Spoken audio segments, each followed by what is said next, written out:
Hi all, and welcome to my channel, Fred Makes Things.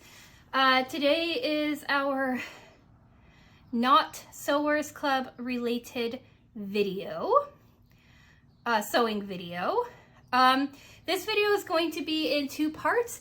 Part one is going to be discussing the process of how I am going to make the base for my part two.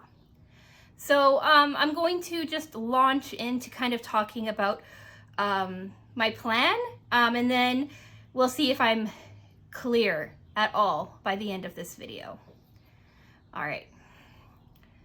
So I was on Instagram, as one does, and I came across this lady. I'll put up her profile handle here, maybe a link, I don't know. Who was showing how to do like a Scrappy project.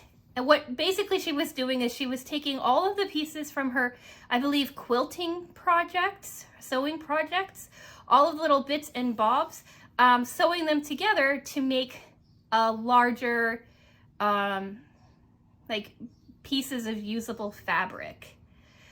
She did one for, from what I remember sitting here, I really should have reviewed this before I started talking.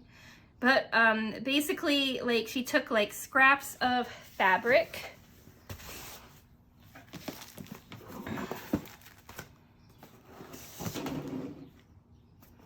She took like scraps of fabric, right? Like these babies here. She sewed them together, right? And she created like her own piece of fabric, right, that she could work with. So she kind of had it like, right, and she took all of the all of the weird shaped cuts, and she built like a larger canvas, and then she made something with it. I don't remember what she made with it, or if she did make anything with it. Anyway, so she kind of showed you how to do it, and I thought, ooh, that's a really cool idea. I think I'm going to try that out.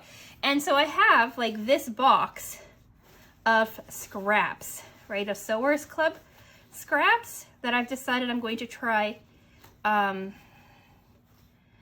out with. So that's what I'm going to do in this video, is I'm going to create the base for the next project out of all of these like pieces of scrap that I have in here, right? I'm going to stick to just the Sewers Club scraps, not like any of my previous sewing pattern stuff, just because I have a plan for it. And I'm really going to try to use up a lot of these like smaller, hard to like use scraps, rather than some of these bigger ones that may still find life in another project somehow. So that's the plan. I'm going to build a project or a fabric base out of scraps. It's a Scrappy fabric project, scrap piece project. I'm not sure what I'm going to call it. And then what I have, like, this is left over from the wallet that we made in, I want to say February. I have this piece of interfacing here, but I also have this t-shirt or shirt tailor interfacing. It's great use for lightweight and midweight wovens and knits. Oxford cloth, chambray, gingham, flannel, and polyester cotton blends. And all of these are going to be like cotton blends. So what I'm going to do is I'm going to, so what she does, from what I can remember, is she has like this piece of scrap, right? I'm going to use this side. So she has like this piece of like material, right, of lining fabric or whatever. And then she like starts by sewing like this piece on here, right? And then she put on a piece here, right? And then she would take another piece, then add it, right? And then another piece, kind of filling in all of the spots that there's holes.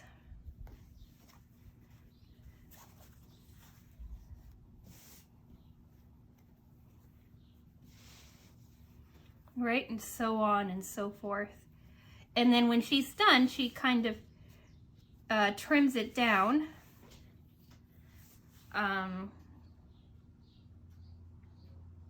Into the shape that she needs it to be in. So I'm kind of going to do something like that. And this piece of fabric isn't large enough for the thing I'm planning on doing. So I've got this. I'm going to sew it onto the non-sticky side or fusible side. And then I'm going to do something else to the fusible side. And so yeah, that's the beginning of this project. I will go through with you and show you kind of how I build the Scrappy piece, and then we'll talk about it at the end. Because this is going to take so much of my time, I'm going to call this part 1, building the base, maybe. And then part 2 is going to be making the actual project that I plan on doing out of these pieces, if that makes any sense. So yeah, I'm going to maybe I'll film a time lapse of me picking out the pieces that I want to use. We'll see if I insert it or not. And then I'll come back with whatever I did next. So yeah, I'll be back in a bit.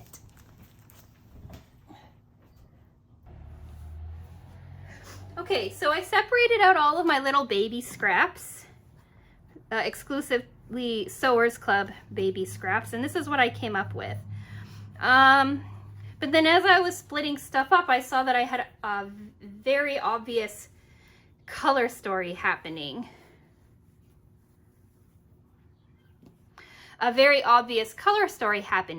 So what I've decided to do instead is I'm going to use these strips here that you see and sew these together for my exterior body of my future project. Let me know if any of these look familiar to you. You'll see more as I place the strips. So what I'm going to do is I'm going to sew all of these strips together into one long strip and then cut them down to size. The same with this one. This is just a little single strip that I may or may not use. And then this is a really long strip of this color. So I'm just gonna cut this down to size, and then what's left of this I'm gonna add to probably this section here. We'll see. So yeah, and then when it's done, when they're all assembled, they're gonna look something like this, which I think kind of looks cool. Yeah, so let's see if my thought process works. I'll come back to you when I'm done putting the strips together. All right, so all of the strips have been sewn together. We have 4 different widths. We've got this guy here, this one a little thicker, this one's a little thinner. I think it's in between these two. So I think that actually, I think this is the thinnest, then it goes this, and then it goes this, and then it goes this. And then we've got this little baby here in case I need it. So next step is to measure them to the next step is to measure them to 10 centimeters high, or to 10 centimeter strips, and then sew those strips together. Okay, so when I left you, I was talking about how I was going to break all of my strips down into 10, or to break my strips down into 10 centimeter or 10 inch long pieces, sew them together, and then piece them together for the outer body of my project. It turns out I have a lot more fabric than I needed for that, so, or more strips than I needed for that, so I've built a few things out of them. This is the best example out of how it works. I initially sewed this together with 10-inch strips, but then things got a little wonky, and when I trimmed it to make it square, I lost about 1/2 inch or so of height. So what I did was I split it straight down the middle, added this strip here, and now it's the right size. So I sewed them all together and then I cut them down to the size that I needed it. And then I had a whole lot of strips still left. So I decided I was going to make the interior body of the thing that I'm going to be talking about next week, or not next week, in a couple of weeks. So I have this big piece, then I have this little piece, then I have this one, this one,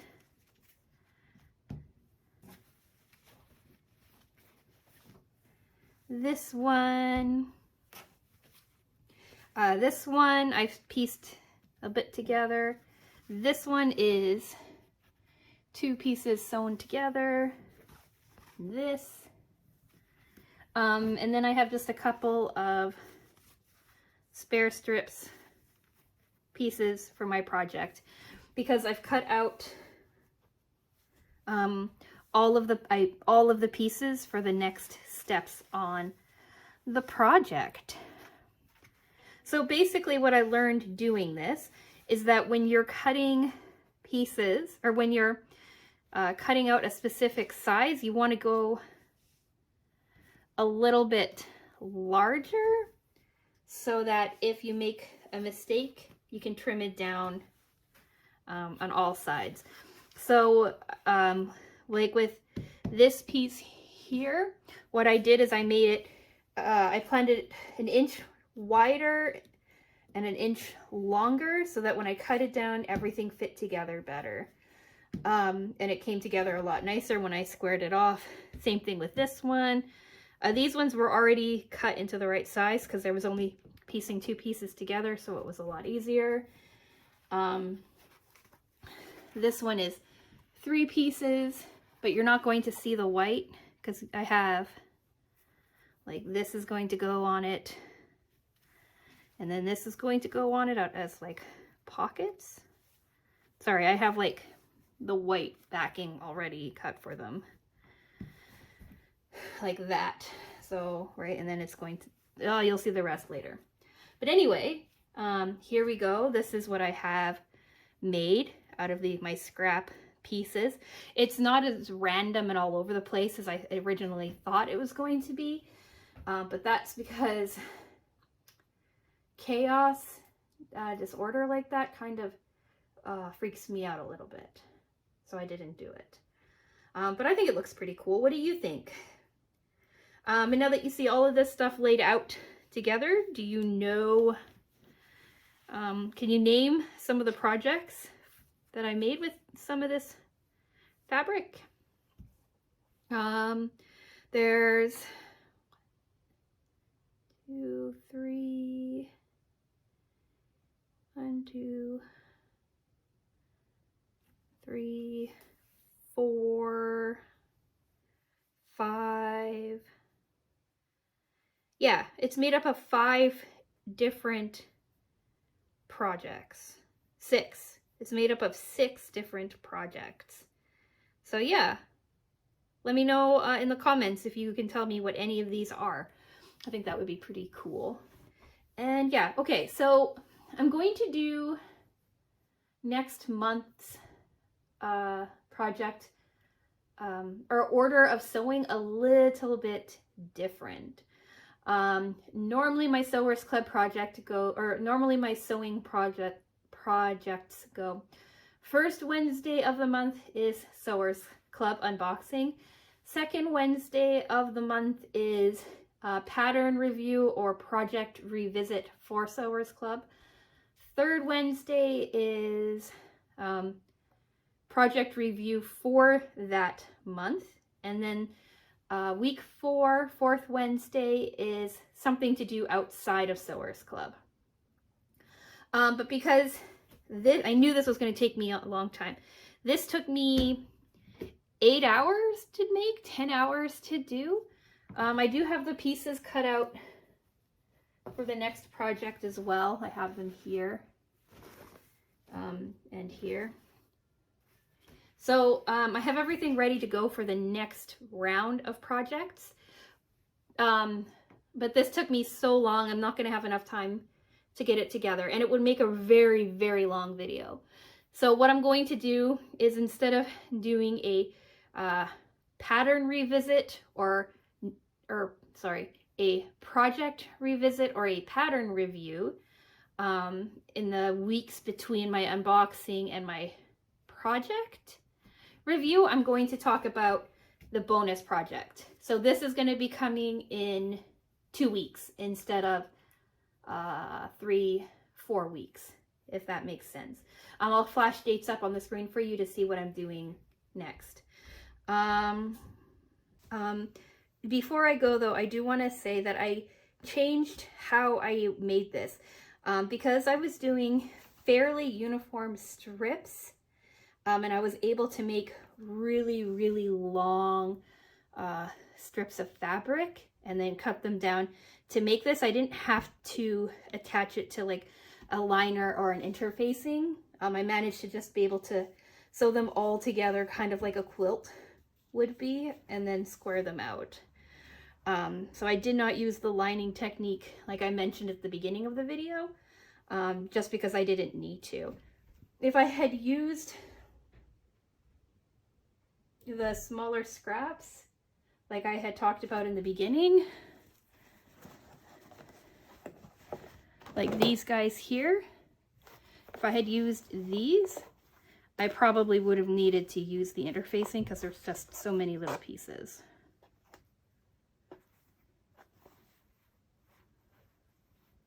I could have used that one in here.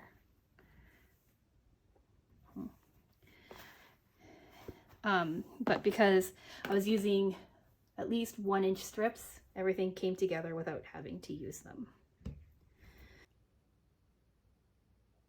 So yeah, this is the project. This is Scrappy quilting, I guess, or something. Piecing, whatever. I think it looks pretty cool. Yeah, so come back to see what I end up turning all of this into. Looking at it, I think you might have an idea of what it's going to be. But yeah, ooh, you can guess in the comments too. That would be kind of neat. So yeah, what projects are these pieces from? And do you have an idea of what I'm making out of them? I would be interested to see. And yeah, I think that's it. I think I'm going to go. It's 2 o'clock in the morning, so I need to go to bed, get some sleep. Yeah, so I'll say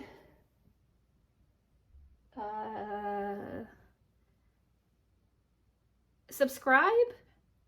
I may or may not be at 100 subscribers when this video goes up.